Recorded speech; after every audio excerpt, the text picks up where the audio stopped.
So thinking about it is like I grew up in one of the central families of this white nationalist movement that knows itself as being a very international movement, has international conferences. They meet in hotel banquet rooms. I think it doesn't always look like what people might expect to have this vision of the future, which is terrifying.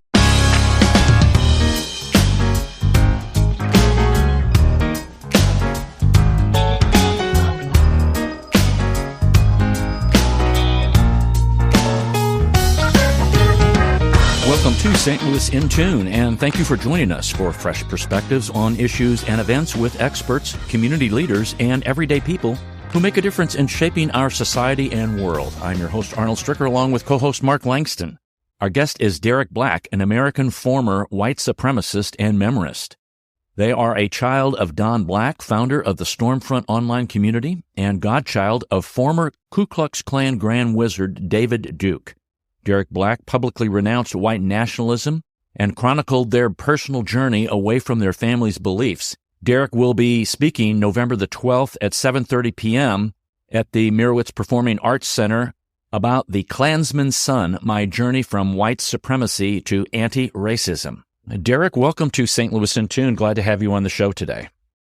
Oh, thanks for having me. I really appreciate it. I guess the first thing I would like for you to define for listeners is something that I think people may not be clear on in their mind because they really don't know the intricacies of it, is the difference between white nationalism and white supremacy, and then people will throw in Nazi in there. Would you please define that so it's clear for people? Sure. That's one of the main reasons that I wanted to write my book. And I don't want to present it like white nationalists are not racist or white supremacists or something. The reason that I define those terms differently is because white nationalism or white power is this movement that my family were some of the main founders of in the 1960s and 70s. And it's a social movement where people know each other, where they have particular strategies, where it runs spectrum of violent revolution and terrorism to things that are more like what I grew up in my family that was political and they thought they could win elections. But it's a social movement in the sense of people meet up. They know each other. People often marry each other like my parents did. Whereas when we're talking about white supremacy or racism or something like that, I try to describe that as just people can have racist views. People can be anti-Semitic. People can be anti-immigrant, but that does not necessarily make them participants in this particular social movement with these goals, apocalyptic revolutionary goals to overthrow the country. And white nationalism is the second thing, not a patriotic movement. It's not one that's based in America. It's international. And so when we're thinking about it, it's really important to realize that people who are running an election in Britain or Greece or Australia are very aware of the fact that they're part of the same movement as people who are doing the same thing in the United States. And understanding that really feels essential to understanding their motivation. Some people in the United States would not think about white nationalism outside the United States. Would you distinguish between white nationalism and white supremacy as one more militant, one may do more things physically, or is that a capability of both sides, especially obviously if someone's on the fringe?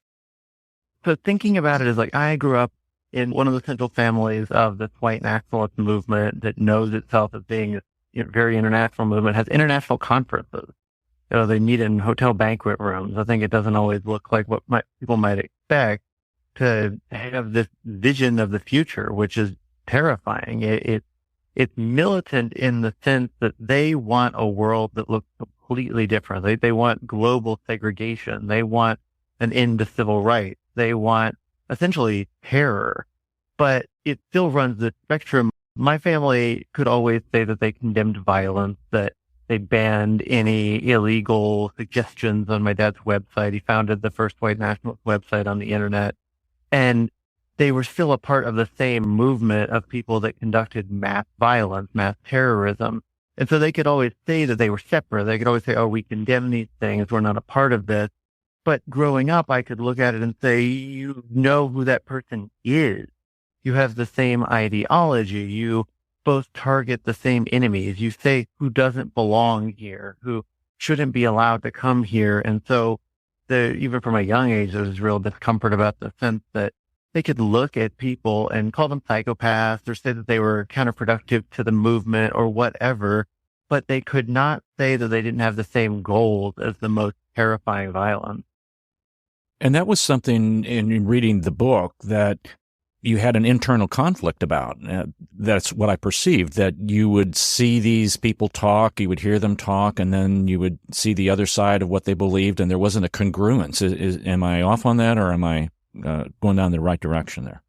No, I think that's right. It was, looking back, writing the book, I went into it expecting that I had thought through everything about my upbringing. It had been over a decade since I condemned my family's beliefs when I was at college. It was something that I thought, okay, I've talked about this for years. I had come to grips with it, and writing the book was something that really did make me relive a lot of that stuff. I recognized what it was like to grow up in the midst of that movement and to see the people who were the leaders of this movement coming over to our house when I was a kid. And then later on, when I turned 9 and 10 and I started giving public interviews advocating for white nationalism with my dad, he started taking me to conferences around the country and meeting all these people who he had both grown up with himself as his own mentors and then people who he had led this movement with for decades before I was born. It was this feeling like I wanted to uphold their desires and their views. I wanted to show them a different way sometimes. I think I saw that I had a sort of perspective and ability to see people and understand people who they just cut out of their lives from the beginning.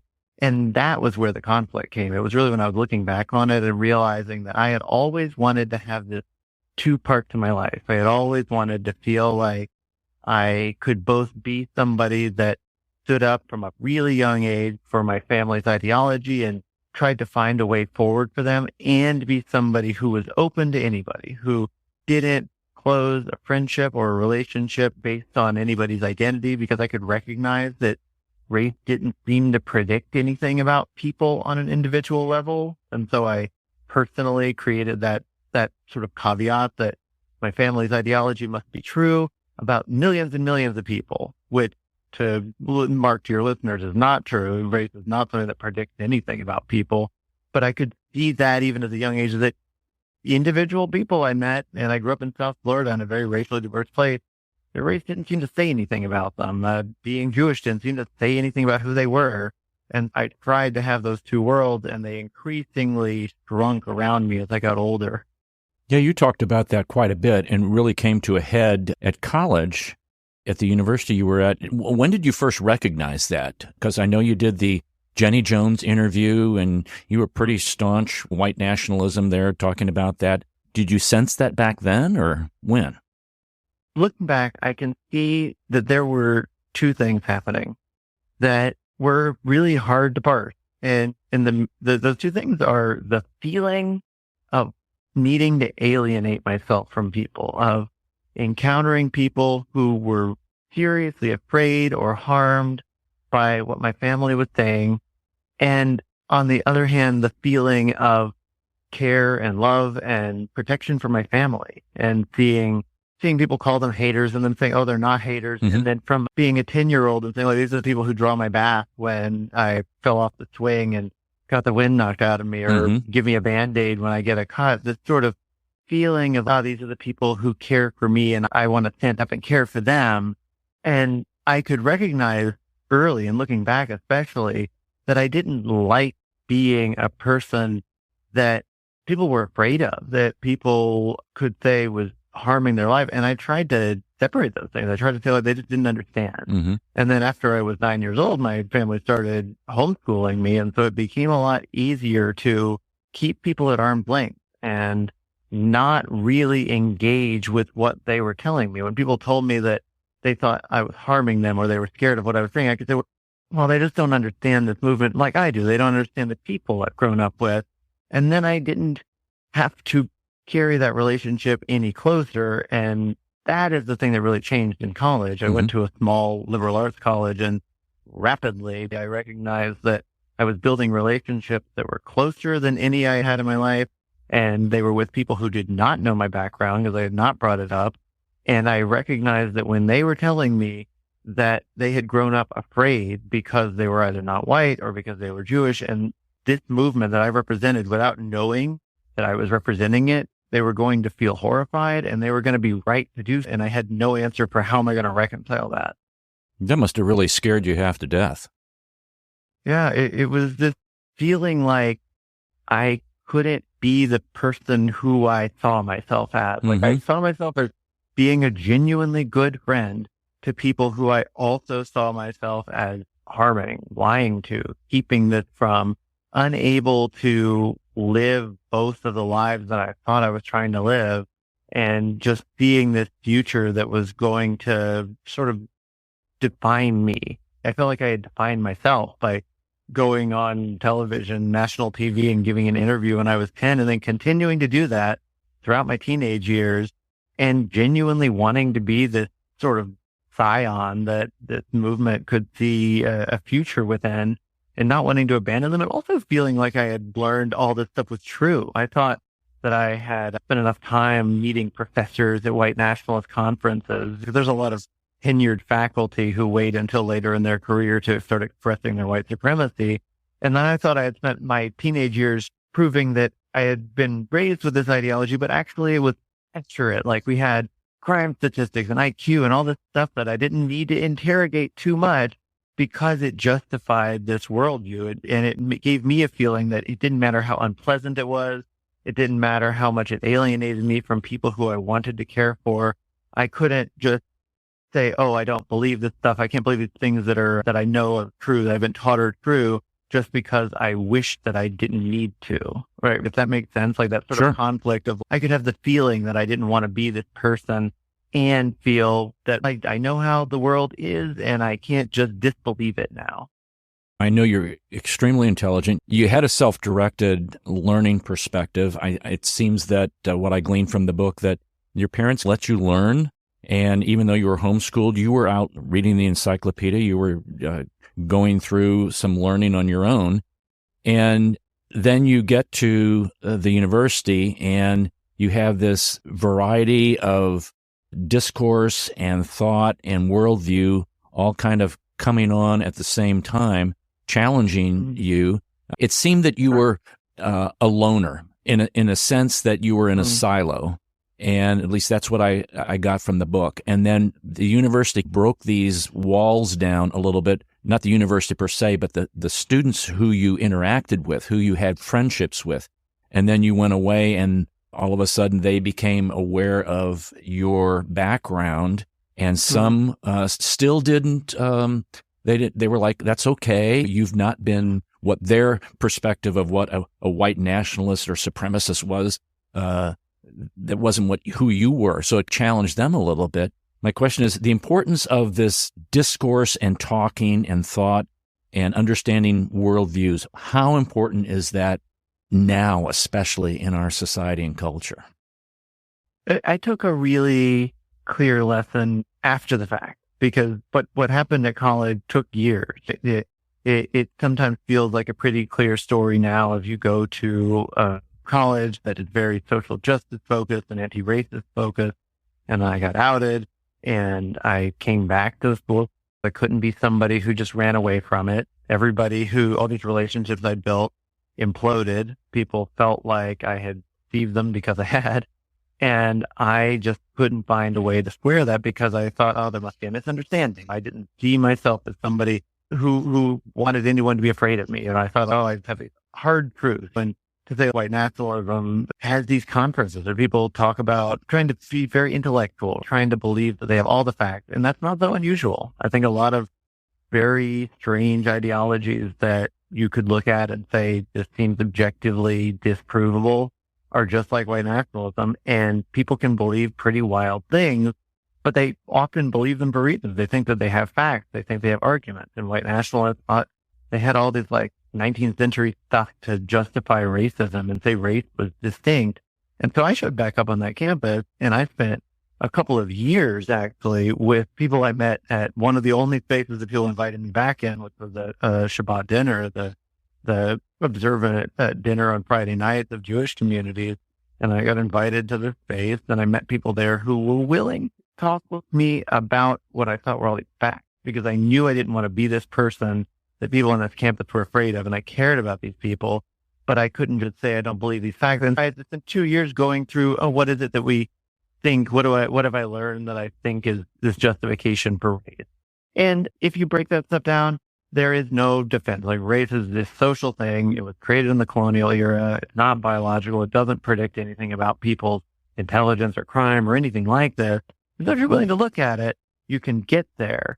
But I hadn't been willing to look at it. And I think that's the lesson, that it felt like debate. It felt like these quiet conversations with trusting people. And because it was, but I never would have been willing to hear those things, to ask, where's the misunderstanding? Like, where is if there's something that I think that I believe that it's not true, definitely let's talk about it. I don't want to believe something that's not true. I wasn't willing to get there until I was in a community of people that I wanted to reconcile that with. I wanted to understand, where's the line? How could I care for these people who are afraid of me? And I wanted to find where is the way that they can understand me. And then ultimately I came to a place where I recognized I am just the one who's wrong here. I really need to reassess my own life. And at that point, I could recognize that I didn't want to condemn the worldview, even though I knew it was morally wrong, even though I knew it was factually wrong, because I didn't want to lose all the relationships that I had built up until that point in my life. I'm 23 years old and about to graduate college, and I did not want to lose everybody who I had cared about until I was in my early 20s. And that felt terrible, because I saw myself as somebody who believed facts, who believed arguments, who had good evidence for the things I believed. And they would get there and realize all along I had grown up in an ideology. I had aligned myself with the people around me. I had justified that. And now the only thing left for me was to abandon this identity I had, which meant the community I was connected to, and walk off into nothing. And to talk about this now, it really is my lesson that we think things are often about debate. We think things are often about giving somebody the best fact, arguing them out of what they believe. And it often feels like that. And it takes the trusting communication to have that. But I don't think that ever happens unless you're first in a community that challenges some of the beliefs that you have, that challenges some of the ways you see the world, and makes you fundamentally say, is this how I want to be relating to these other people I care about? And then that's the context where you start listening to facts and debates and arguments, and like being willing to change your mind. And I think there's something pretty universal in how that happens each time. And there's really a lesson there for us about what does it mean for people to change their mind. People can always change their mind, but it's not by arguing them into submission. It's by finding somebody who's in a community that they want to reconcile the things they believe with. That's an interesting point. And the fact that it doesn't happen overnight. As you stated, you look back now, and I read the book, or listeners read the book, and it's, okay, that must have happened, boom.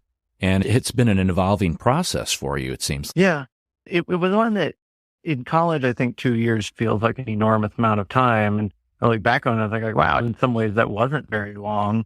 And what happened afterwards, it was 2013 when I condemned my family's beliefs. I had been extremely public about speaking out for white nationalism, organizing conferences. I had run for office before I got to college and won the seat, advocating for white nationalism. And so I felt like the only thing I could do was to publicly say, I disbelieve this. I think this is wrong, and I am abdicating from this. But then what happened afterwards was not becoming this outspoken person who talks about anti-racism or like advocates against anti-Semitism or has even the lessons that I have now. What happened immediately was that I felt like I was walking into a void. I went to grad school. I found a grad program of medieval history that I could go spend all of my time doing. But what it felt like was that I did not have a place. I didn't have a community of people. That college had been terrorized by me. It was not an experience that I look back on and I was like, oh, now I have this college community. People were still condemning me after I had left this movement because they said like, oh, congratulations on not believing the worst things in the world anymore, but it doesn't make you my friend. And I had some close relationships and very close relationships in that period. But for the most part, I felt like I didn't know where I fit. I didn't know what was the right thing for me. I was really ashamed of where I come from and the fact that I had believed things that I thought were so wrong by then made me feel like I had no right to speak publicly. I had no right to go organize something else or give another interview. And so I tried to be pretty silent for years. And it was really 2016 and realizing that was irresponsible. I had some obligation to explain the way that this movement does have a lot of influence, not because it's got millions of people, not because they have an army, not because that they're even going to be elected into any kind of office, but because they have a sense that their beliefs do have resonance in a lot of places in the country and in other countries. And their goal is to take more mild versions of their beliefs of anti-Semitism or anti-immigration or some form of racism and find people who believe some subtler version of that and then amplify it. Like tell them that they don't have to apologize. They don't have to rethink anything. In fact, they can double down and try to make those beliefs more extreme. And that's exactly what they've been trying to do for decades. And I think we can concretely see ways that their talking points end up resonating, that some candidates will take on some of the positions that they have used, not even if they believe them, just because they'll see it as politically powerful. And it felt like an obligation I needed to speak about how it worked inside, but also how anybody can change their mind. And we really should have a lot more optimism and hope with the context of the fact that it's hard. And it takes a lot of personal engagement. It takes a unique moment in your life. It takes a place where you care about people you didn't expect to care about. And then you're willing to confront the ways that you impact the world. And we can see when we talk about that as like changing your mind, why that's rare and why this doesn't happen a lot, but also why it's always possible. Anybody, I think, can imagine something toward what they believe about the world and imagining what it would take to change that. And it really would take realizing that you're harming people you cared about, I think, almost every time. And when we see that, we can, in big and small ways, my story is pretty extreme, but I think in a lot of smaller ways, it happens to people all the time, and we can all relate to it at some moment in our lives, whether it was college or last year when we changed our jobs or moved or became parents or were diagnosed with there's things that change our lives that connect us to people. And you can feel that shift in yourself in ways you wouldn't have expected. That's very well said. Very well said. In 2016, is that when you really started to think about writing the book, writing your thoughts down, or putting the book together? When was that point in your life? Yeah, it was 2016 when I first started speaking out publicly again about the movement that I had grown up in. And for a lot of familiar political things, I think people can imagine, I could see members of my family out protesting. I could see them appearing on the news, and I recognized this is something that I can't just ignore. I have some obligation to speak about it. And I really didn't want to. I didn't want to open it up. There were a lot of people in my life who were close, like roommates, co-students in my academic program who didn't know my background. I didn't know where I had come from, and I was ashamed to talk about it. And what happened in 2016 and on was realizing that there was something redeeming I could take from those experiences. I could look at what I had said and done, look at where I had come from, and I could make lessons that were ways of thinking about our own experiences and give my example in that way. But I still wasn't ready to write the book because I had that same feeling that I don't know that I have a right, was my feeling then, to speak publicly, that other people should have their voices. Like, who am I to stand there and say that? And it was 2020 that really made me shift and say, I've spoken publicly about things. I've worked with massive organizations. I've done sort of educational things around hard parts of our history. But it was 2020 when I started seeing, particularly after the last election, a lot of my life, I think like a lot of ours, has been punctuated by elections. But I'm aware of the day we're talking on November 5th, 2024.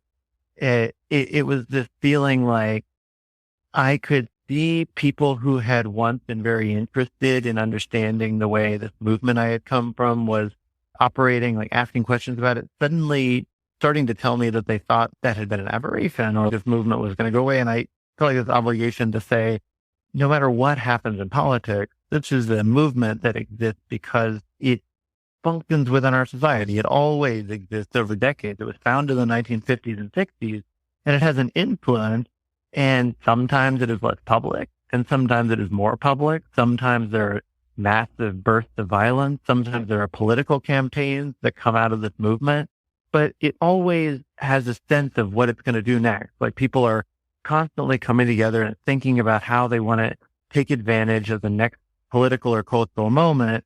And the idea that these things are purely cyclical or completely separate, or we can't have a sense of our own history that goes back quite a long way, if not 60 years and 100 years. And I wanted to put a lot of things like that in the book. Just think about how these people are aware of themselves within a much longer history of America and in a longer history going forward.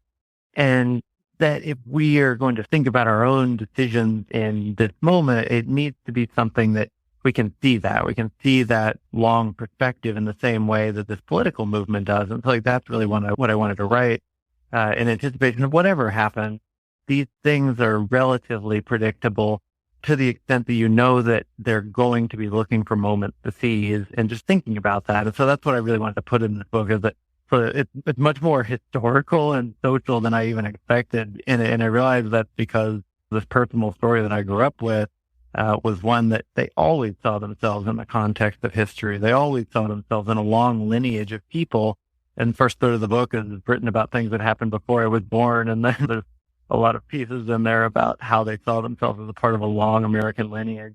You even go back farther than that with your University of Chicago doctoral candidacy. You're researching, correct me, medieval and early modern origins of race. Is that correct? Yeah, my academic study. How do you find time to balance all of this? Sometimes they detract from each other, and sometimes they feed into each other. It's something that I think it's pretty clear how I ended up doing academic work, where I'm looking at the sort of long history of this idea of race. Right. But it's something that, I don't know, I find I have been challenged sometimes that people say, oh, you're like obsessed with the way race functions or something. I haven't had that criticism. I've received that. And I think I would respond to it and say, it's something that you have to face. We have to look at. And race is this strange, racism is this strange but predictable kind of thing that's happened in our world, where it is fully an idea. I think sometimes it's even hard to understand. They look around at race and you feel like, oh, people's identities are shaped into it. It's a part of culture. It's a part of how people grow up. And I think whiteness functions in that same way. And one of the things I do is capitalize white in this book, because I think it is really an identity that we undermine by not admitting that. And if an idea like that has shaped so much of society, figuring out where does it come from? How can we see much longer histories of separating people, of thinking about how people are bound to what category they were born as, what sort of social status that we put on people?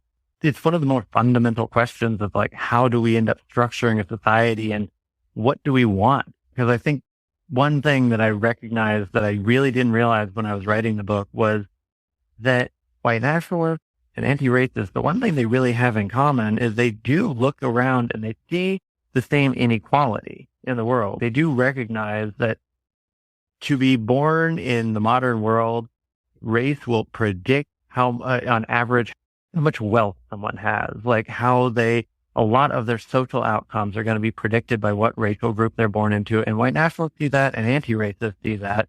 And what white nationalists land on is that they need that to be okay. They need that to be moral. They need that justified. And the path that they take is by saying that some people are better than others, that some people are more skilled or more worthy than others, and that therefore the inequality we see in our world, like that can't ever change it, can't ever fix it. You just have to accept it. It's appropriate, at least. If not, maybe they wish it weren't. And anti-racists look and they see the more clear sense that there's nothing about people, any individual person or groups of people, that makes them better or worse, more able or more capable. And when you have a massive inequality like that, it is because of a long social history that has disadvantaged people.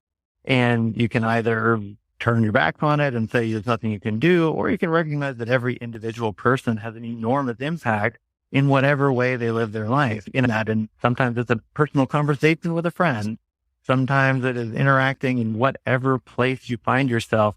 But all activism comes down to the fact that individual action is the only way that anything changes. We all have this responsibility not to change our lives necessarily, not to be people, not to write books or become politicians, but to find the ways that our lives interact with the world and push for the one we want, and not just accept it or say that that we don't have any impact or that we don't have any influence, because we all do. And individual conversations were the things that fundamentally changed my life. And a lot of the people who had them never quite knew what the outcome was going to be. And so I hope when people read the book, that's the lesson they get, that throughout the course of history, throughout the course of any individual life, it is these individual choices, these individual conversations that really change everything. And we all have that power. We've been talking to Derek Black. They're going to be speaking at the Mirowitz Performing Arts Center for the Jewish Book Festival, November the 12th at 7:30 p.m. And it will be about the Klansman's Son, my journey from white supremacy to anti-racism. Derek, thank you for your time today and talking with us on St. Louis in Tune. I greatly appreciate it. Thanks so much for having me. I really appreciated it. That's all for this hour, and we thank you for listening. If you've enjoyed this episode, you can listen to additional shows at stlintune.com. Please consider leaving a review on Apple Podcasts, Podchaser, or your preferred podcast platform. Your feedback helps us reach more listeners and continue to grow. I want to thank Bob Berthasell for our theme music, co-host Mark Langston, and we thank you for being a part of our community of curious minds. St. Louis in Tune is a production of Motif Media Group and the U.S. Radio Network. Remember to keep seeking, keep learning, walk worthy, and let your light shine. For St. Louis in Tune, I'm Arnold Stricker.